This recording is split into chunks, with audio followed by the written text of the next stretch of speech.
Lahat tayo ay gusto lamang sumaya. Yan ang hindi ko alam noon kung paano.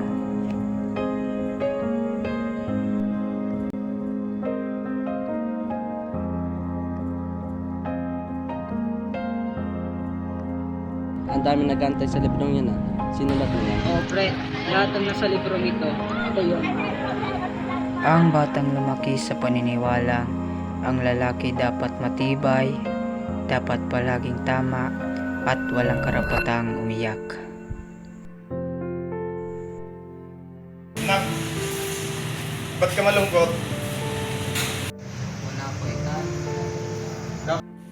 Nak, dapat ang lalaki matikas at matapang. Lagi mong tandaan yan. Opo ito. Lagi.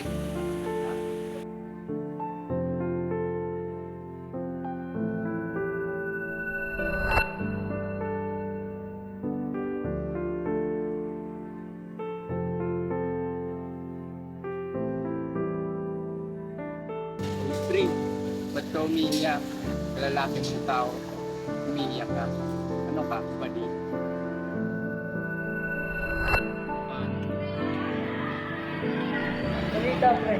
Ito pre, ang daming problema. Problema dito sa paralan, sa bahay. Dami. Hindi ko na alam kung anong gagawin ko. Okay lang yan, pre. Halit na bagay. Huwag mo masyadong isipin. Kalalaki mong tao eh. Yan ang makitig na paniniwalang tinatak sa aking isipan ng aking lupang kinalakihan. Lipunan kung saan ang kasarian ang naging sukat ng lakas at ng karapatan.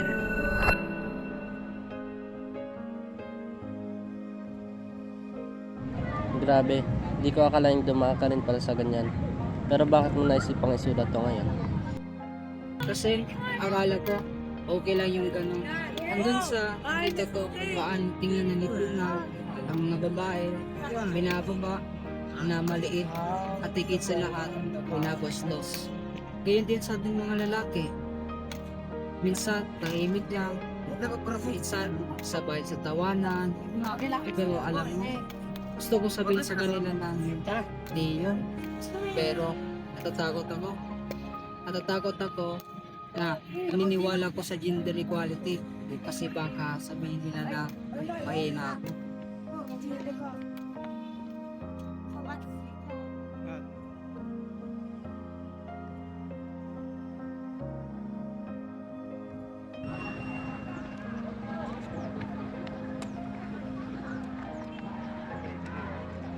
Ang tunay na lakas ay ang kakayahang kilalanin at ang kahinaan ng iba at unawain ito.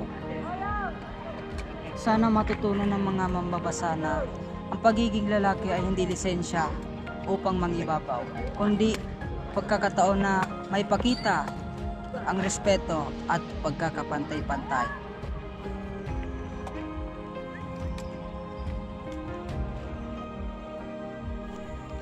Ang bawat pahina ay kwento ng pagbabago, at ang bawat titik ay paalala na sa mundong pantay ang tingin, doon natin tunay na makikita kung ano ang ibig sabihin ng pagiging tao.